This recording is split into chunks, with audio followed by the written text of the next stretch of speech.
A very good afternoon and welcome to Lunchtime News with me, Ashani De Silva. First, let's take a look at headlines. Australian batsman Phil Hughes dies at the age of 25 after being struck by a ball. Subscribers stage protest against the blocking of the Sirasa Satana political program via Dialogue TV. Signs emerge of a possible release of the trawlers belonging to the Indian fishermen. An elephant runs amok in Galgamua. Rain experienced in several parts of the island, Vaunia and Polonnaruwa areas inundated. Now let's take a look at your stories in detail. Australia Test batsman Phil Hughes has died 2 days after being hit on the head by a ball. Australia team doctor Peter Bruckner said he never regained consciousness and died in hospital in Sydney. 25-year-old Hughes was carried off a stretcher at the Sydney cricket ground after a short-pitched delivery struck his head, missing his helmet. He had CPR before being taken to hospital and placed in an induced coma. In a statement, Bruckner said, quote, "It is my sad duty to inform you that a short time ago, Phil Hughes passed away. He never regained consciousness following his injury on Tuesday," unquote. Hughes, batting for South Australia, collapsed face first on the ground after being hit by the bouncer from fast bowler Sean Abbott during a Sheffield Shield game against New South Wales. Doctors did not give details on the extent of Hughes' injuries, but the Australian Broadcasting Corporation said his skull was fractured, and the Sydney Morning Herald reported that he had suffered catastrophic bleeding in his brain. Hughes, who had played 26 tests, made his test debut at the age of 20 against South Africa in 2009. In only his second match, he became the youngest batsman to post 2 centuries in a single test. He played county cricket for Hampshire, Middlesex and Worcestershire and shared in what was at the time a world record 10th wicket partnership of 163 with Ashton Agar against England in the 2013 Ashes series. The Jathika Hela Urumaya is due to announce their decision on whether or not they will support common opposition candidate Maithripala Sirisena today. Chairman of the party, Venerable Athuraliya Ratanathera, stated that a special meeting will be convened by the party at the Colombo New Town Hall at 3 p.m, at which they will announce their decision. The meeting will be held under the auspices of the leaders of the JHU. The Department of Meteorology states that heavy showers can be expected today as well. Duty meteorologist Janaka Kumara states that certain areas can expect a rainfall of up to 100 millimeters.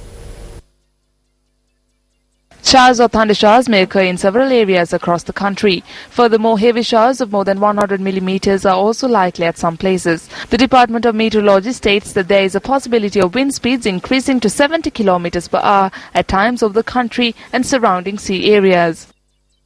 Meanwhile, spill gates of the Angamu and Rajangani reservoirs have been opened by 2 each. A number of areas in the Vaunia district have been inundated owing to the incessant rains. Areas of Kinya, Muthur and Dambalagama in the Trincomalee district have been inundated, while vehicular movement along the Surangal-Dambangama main road have been hampered. Our correspondent noted that several schools have been inundated in the Trincomalee district and have thus been closed. Meanwhile, the fishing communities in Mullaitivu have refrained from setting out to sea owing to the inclement weather condition. Several paddy fields in the Ampara district have been inundated due to heavy rains.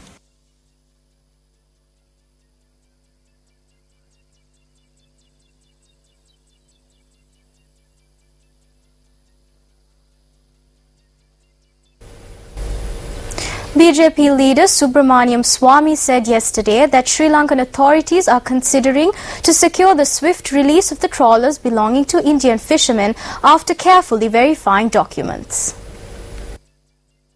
Quoting the BJP leader, The Hindu reported that this was revealed following talks with Defence Secretary Gotabaya Rajapaksa. The BJP leader said they will verify details pertaining to the rightful owner of the trawlers and added that the authorities will take further measures to release the trawlers following confirmation.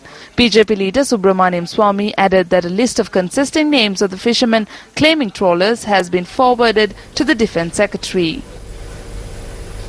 An elephant ran amok from the teak reserve in Meoya to Thanpaha village in Motathanthava at dawn yesterday. Our correspondent added that the elephant which entered the settlement continued to wander until last evening. The elephant was sent later back to the teak reserve with the assistance of wildlife authorities and area residents.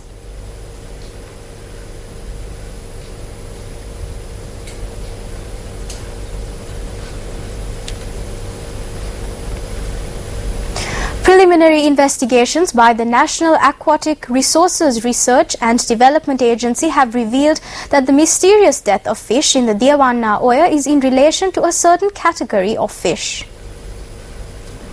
Head of the Environmental Unit of Nara, SAM Asmi, stated that the fish have been identified as a group of freshwater fish known as tilapia. He stated that tests were conducted on samples that were obtained from the Devanna Oya water. The head of the Environment Unit of Nara confirmed that no traces of contamination had been identified in the water samples. Newsfirst received reports that fish have been dying in large numbers over the past several days near the Japan-Sri Lanka Friendship Bridge on the Devanna Oya in Battaramulla.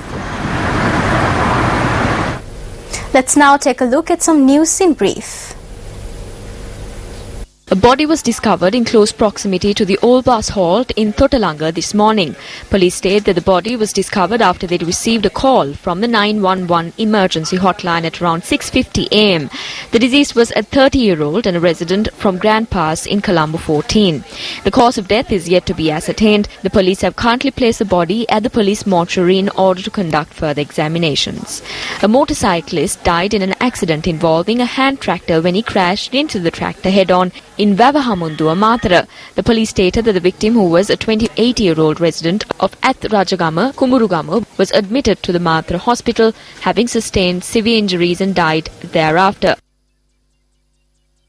The driver of a three-wheeler died in an accident involving his three-wheeler and another vehicle near the Ganethanna Bridge along the Kandy Colombo Road. The police stated that the victim was admitted to the Mavanala Hospital, having sustained severe injuries, and was transferred to the Kandy Teaching Hospital for further treatment and died thereafter. Victim was a 60-year-old resident of Simalapitiya, Mavanala. The motorist is currently receiving treatment for his injuries at the Mavanala Hospital.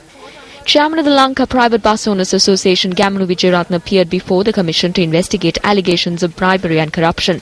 He appeared before the Commission for the investigation of allegations made against the Chairman of the Road Passenger Transport Authority of the Western Province. A number close to 80 permits have been issued haphazardly. Almost 20 million rupees worth of fraudulent activity has taken place in this regard. We have caught the thieves red-handed, but proof for these investigations is being taken from us. Further than that, nothing else happens. Now back to one of your local stories. A group of Dialogue subscribers carried out a demonstration today as a mark of protest for the disruption in transmission caused during the Sirasa Satana political program.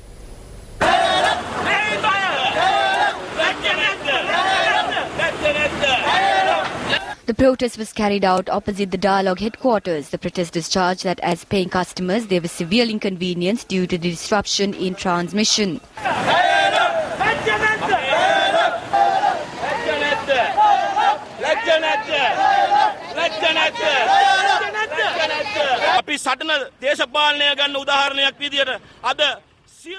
Let's take the Satana program as an example. All state media and media companies, including Dialogue and Peer TV, are trying to conceal the truth from the youth, our society, our parents. We will come forward to stand against this. At the idea, Rate at the Devana Prasna, Handrogan the Beritap, Udagan, the Anagota, Api Avenue, Pelaganema. Apita Nidahasati and Kata, main Nidahasin Tamaya, the Rate, the Proutiak. It is through freedom that we know the current news in the country. I would like to tell the government, if they are trying to restrict us from all sides, not only this group but the entire country will stand against this.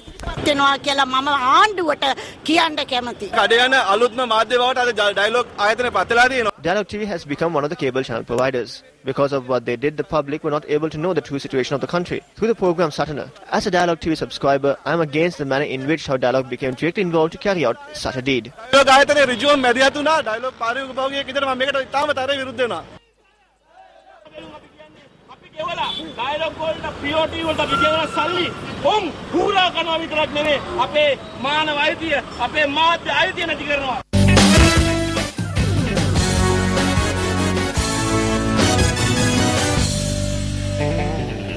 captain of the Sri Lankan cricket team, Angelo Matthews, says that they know which cricketers they will be utilising for the upcoming World Cup. He made this statement at a post-match press briefing after recording a 25-run win over England. Yeah, it was a great, team effort. Especially, it's one of those days where you can, tick all the boxes, I guess. We started off brilliantly with our batting, losing the toss.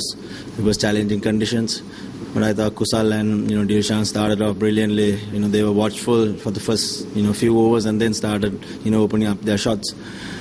And we needed that partnership badly. We needed the openers to fire, and, I'm pleased that they, did it today.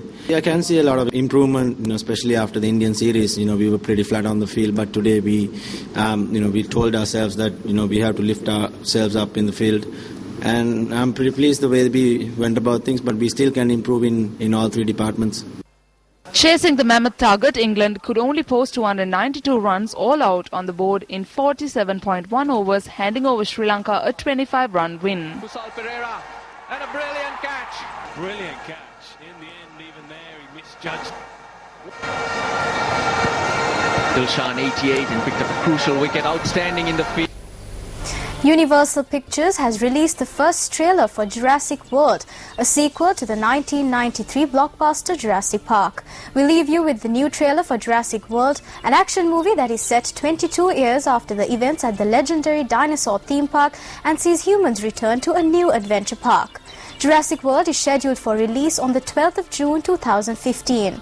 And on that note, we wrap up this edition of Lunchtime News. I'm Ashani De Silva. Join us again at 1:55 as we keep you in the loop of the latest. Take care. I'm proud of you for going on this trip.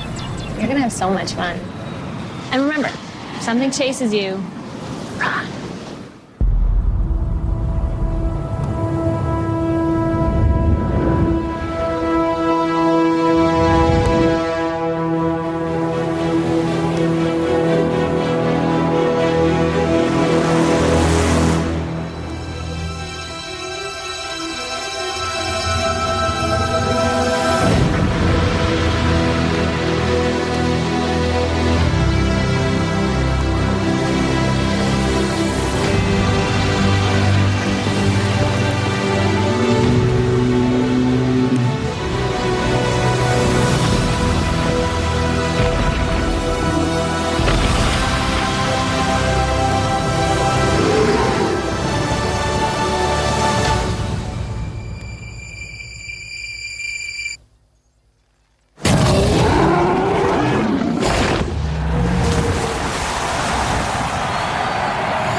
We have learned more in the past decade from genetics than a century of digging up bones.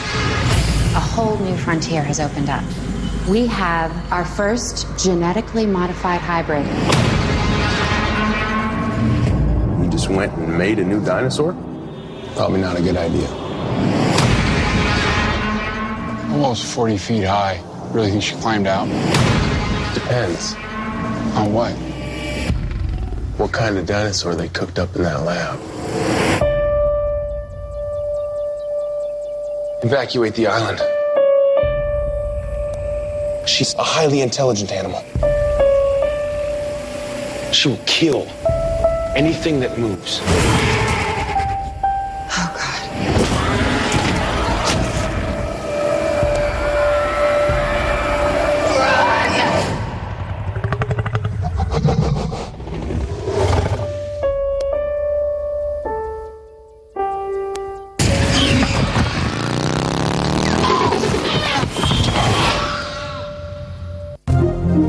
Hotline 0114-896-896. www.newsfirst.lk. Feedback at newsfirst.lk.